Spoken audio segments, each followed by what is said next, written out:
Hello and welcome to Pendant and Ring. We are reading part 9 of a multi-part series. It's the book Pirates with illustrations by Lovat Fraser, published in 1922. Captain Teach, alias Blackbeard.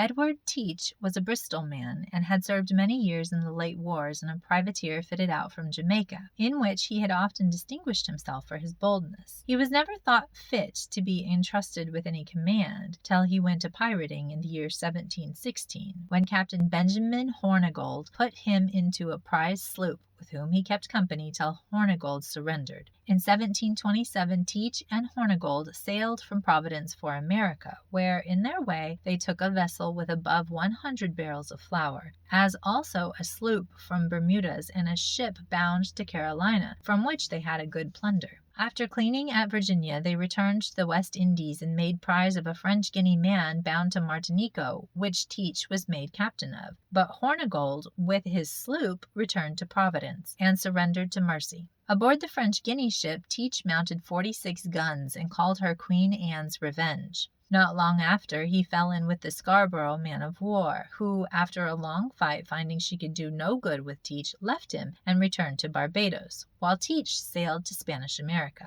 In his way, he met with Major Bonnet, a gentleman, formerly of a good estate in Barbados, in a small sloop with which he had turned pirate. Teach, finding Bonnet knew nothing of the matter, took him into his own ship and put one Richards, captain, in his room, telling the major that he had not been used to the fatigues of the sea, he had better decline it and take his pleasure aboard his ship. At Ternissee they took in fresh water, but seeing a sloop coming in they ran to meet her, which struck her sail upon the sight of the black flag to Teach, who took the captain and his men aboard and put Israel hands to man the sloop. From thence they sailed to the bay, where they found a ship and 4 sloops. Teach hoisted his black colors, at the sight of which the captain and his men left the ship and ran into the woods. Teach's quartermaster with some of his men took possession of her, and Richards secured the sloops, one of which they burnt because she belonged to Boston, where some of his men had been hanged, but the others they let go after plundering them. From hence they sailed to the Grand Canaries, then to the Bahama wrecks, and then to Carolina, where they took a brigantine and 2 sloops lying off the bar of Charlestown, as also a ship bound for London, with some passengers aboard. The next day they took another vessel coming out, and 2 pinks going in, and a brigantine slave ship in the face of the town, which put the inhabitants into a sad fright, being in no condition to help themselves. Teach, alias Blackbeard, sent Richards along with Mr. Mark, one of the prisoners, to demand a chest of medicine of the governor, several of his men being sick aboard, threatening otherwise to burn the ships and destroy all the prisoners, among whom was Mr. Samuel Rang, one of his council. Although this went very much against the inhabitants, yet they were forced to comply with it, to save the lives of the many souls had in his custody.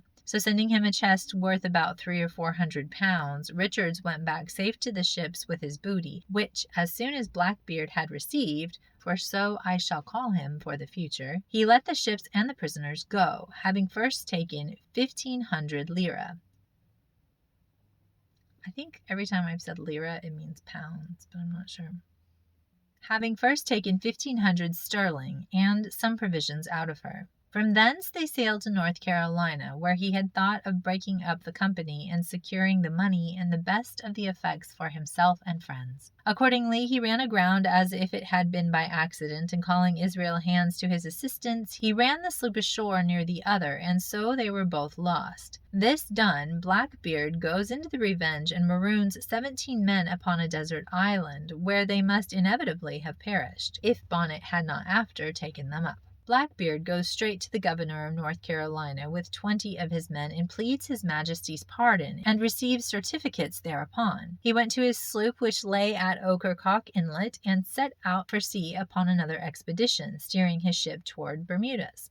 Meeting with 1 or 2 English vessels in his way, he robbed them only of provisions for his present occasion, but meeting with a French ship laden with sugar and cocoa, he brought her home with her cargo to North Carolina, where the governor and the pirates shared the plunder. He had no sooner arrived there, but he and 4 of his men made affidavit that they had found the French ship at sea, without ever a man on board, upon which she was condemned. The governor had 60 hogsheads of sugar for his dividend, the secretary 20, and the rest were shared among the other pirates. And for fear the ship might be discovered by some that might come into the river, Blackbeard, under pretense that she was leaky and might sink, obtained an order from the governor to bring her out into the river and burn her, which they did, and sunk her bottom. The sloops trading in the river being so often pillaged by Blackbeard, consulted with the traders what course to take, knowing it was in vain to make any application to the governor. Therefore, they sent a deputation to the governor of Virginia to solicit a force from the men of war to destroy this pirate. Accordingly, the governor consulted with the captains of the Pearl and Lime men of war, which lay in St. James River, whereupon it was agreed that the governor should have a couple of small sloops, and they should be manned out of the men of war, the command of which was given to Mr. Robert Maynard, first lieutenant of the Pearl.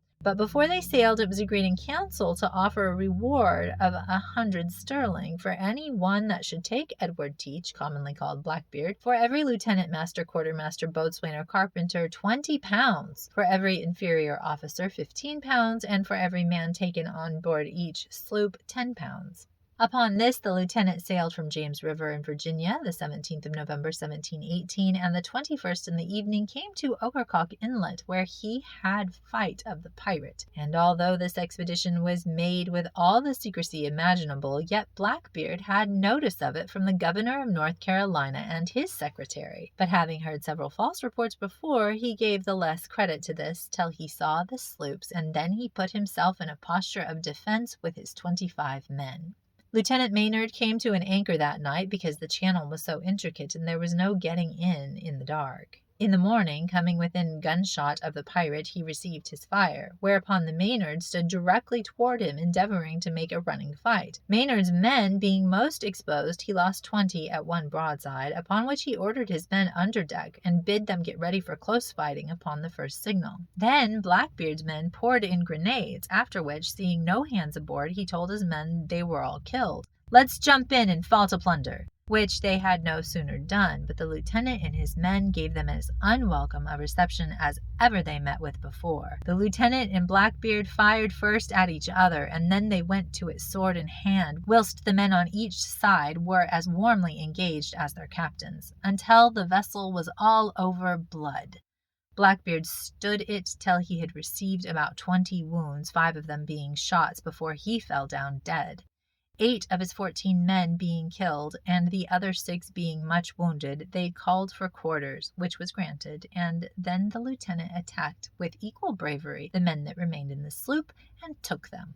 The lieutenant caused Blackbeard's head to be cut off and hung at the bowsprit end, with which he sailed to Bathtown to get his wounded men cured, and then began to rummage the pirate sloop, aboard which they found several letters of correspondence betwixt the governor of North Carolina, his secretary, and some traders of New York and Blackbeard. Thereupon, going to Bathtown in North Carolina, he seized in the governor's storehouse the 60 hogsheads of sugar, and Mr. Knight, his secretary, 20, which was their dividend of the plunder taken in the French ship before mentioned.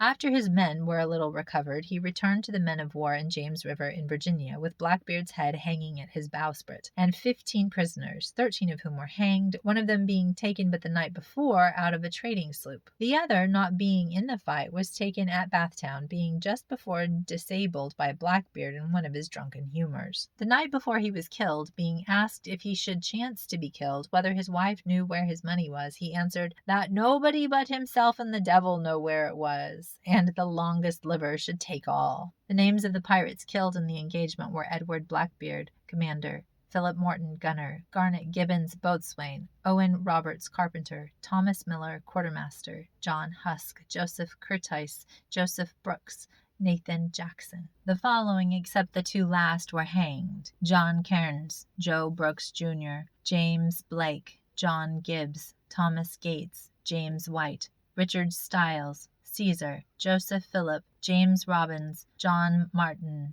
Edward Salter, Stephen Daniel, Richard Greensarl, Israel Hans, and Samuel Odell.